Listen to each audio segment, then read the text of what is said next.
आप देख रहे हैं जय भारत टीवी। अयोध्या में श्री रामलला प्राण प्रतिष्ठा के बाद पूरे देश से अब लोग वहां दर्शन के लिए जा रहे हैं। उत्तराखंड में भी बीजेपी ने तमाम लोगों से कहा है कि वो दर्शनों को जाएं। तो आने वाले समय में बीजेपी राम मंदिर और उससे जुड़े तमाम कार्यक्रम प्रदेश में करने जा रही है। सामने लोकसभा का चुनाव भी है और उत्तराखंड को तो देवभूमि कहा जाता है और यहाँ की संस्कृति एक तरह से भाजपा का एक ट्रैक मानी जाती है कि उसे पकड़कर चलना बहुत ज़रूरी है। हमारे साथ संस्कृति कला परिषद की उपाध्यक्ष मधु भट्ट मौजूद हैं, राज्य मंत्री। मैम, राम मंदिर दर्शन करने वालों को लेकर क्या इस समय पार्टी स्तर पर आपके कार्यक्रम चल रहे हैं? देखिए, प्रभु श्री राम लला का बहुत भव्य दिव्य मंदिर बन चुका है। उसमें प्रतिष्ठित जो प्रभु श्री राम वहाँ पर विराजमान हो चुके हैं और हम सब करोड़ों जो भारतवासी हैं, हिंदू जो सनातनी हैं, वो सब लोगों के लिए एक आस्था का ये एक भावनात्मक के पहलू रहा है। और हम लोग सभी लोगों की जो भावनाएं हैं वो सब चाहते हैं कि हम प्रभु श्री राम को जो मंदिर में विराजमान हो चुके हैं उनके दर्शन करना चाहते हैं। उसके लिए प्रत्येक क्योंकि जो वहाँ पे इस समय माननीय प्रधानमंत्री जी नरेंद्र मोदी जी ने जिस प्रकार से वहाँ पे भव्य दिव्य जो परंपराएं की, उसके बाद अब पूरे भारतवर्ष से हमने तय किया है कि जो एक तरीके ताकि वहाँ पे कोई अव्यवस्था ना हो, उसके तहत देवभूमि उत्तराखंड से भी क्रमबद्ध तरीके से लोग वहाँ पर जाएं। तो पहले जो दर्शनार्थी जिनकी लिस्ट बन चुकी है पहले वो जाएं, उसके बाद दूसरी बार में दूसरे जो लिस्ट बन चुकी है वो श्रद्धालु धीरे धीरे करके एक दिन के अंतराल में सभी लोग, ताकि सभी लोग उसमें दर्शन कर सके, सबको उसमें लाभ मिले। और वहाँ पर क्योंकि अव्यवस्था ना हो, क्योंकि संसाधन भी वहाँ पर चाहिए उस प्रकार से जो हमारे उत्तराखंड वाले जाएंगे उनके लिए किसी भी प्रकार की कोई अव्यवस्था ना हो, उनके लिए व्यवस्था हो, इसके लिए भी हमने पूरी तैयारी वहाँ पर कर ली है। और बहुत ही खुश सभी लोग दर्शन कर, धीरे धीरे सभी लोगों को दर्शन भी होंगे। शक्ति वंदन जो कार्यक्रम पार्टी स्तर पर आप लोग चला रहे हैं, क्या वो कार्यक्रम है, कब से शुरू होने वाला है?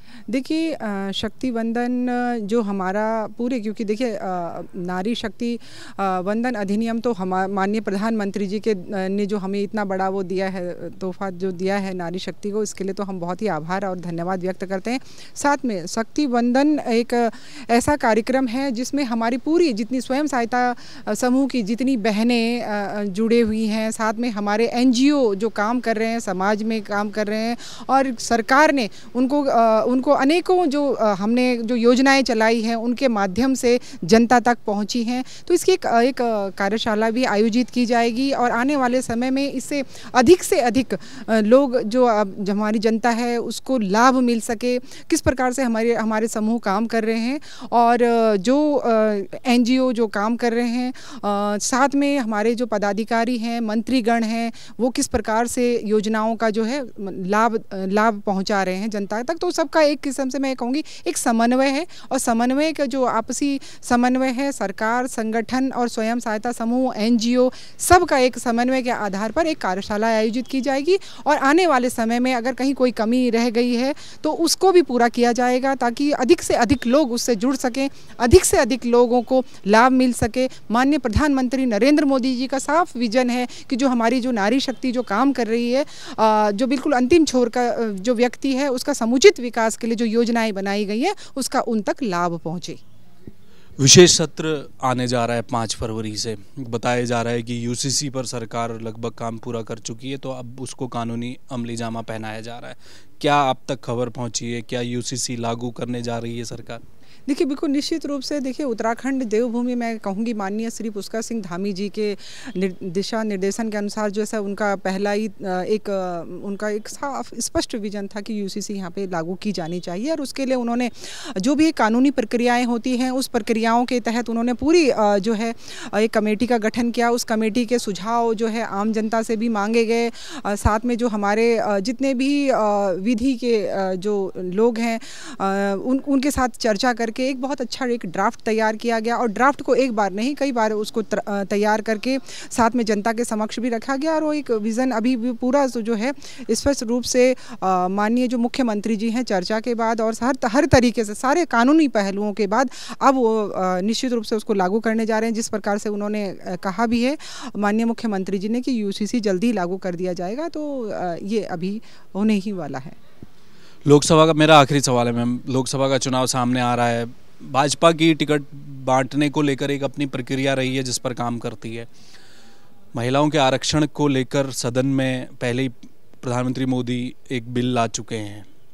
क्या उत्तराखंड की कम से कम 2 सीटें तो यहाँ महिलाओं की बनती हैं बीजेपी से, आपको क्या लगता है पार्टी फोरम में महिलाएं आएंगी बढ़ चढ़ के, अलग अलग सीटों में अपना दावा पेश करेंगी, मिलनी चाहिए 2 सीटें कम से कम? देखिए, बिल्कुल निश्चित रूप से जिस प्रकार से माननीय प्रधानमंत्री मोदी जी का स्पष्ट जिस प्रकार से वो नारी शक्ति वंदन अधिनियम जो लेकर आए, वो तो उससे तो पूरी, क्योंकि मातृशक्ति में पूरे उत्तराखंड की पूरे देश की मातृशक्ति को एक बहुत बड़ा विश्वास हुआ है कि आने वाले समय में निश्चित रूप से आधी आबादी है, आधी आबादी को आधी आबादी के अनुसार ही उसको, चाहे विधानसभा हो चाहे लोकसभा हो, हर स्तर पर उनको प्राथमिकता मिलेगी। पंचायतों में तो वैसे भी 50% का जो आरक्षण हमारी सरकार ने ही दिया है। निश्चित रूप से लोकसभा के चुनाव में भी मुझे लगता है हमारी जो केंद्र की सरकार है इसमें जरूर महिलाओं को सहभागिता देगी। बहुत शुक्रिया जी।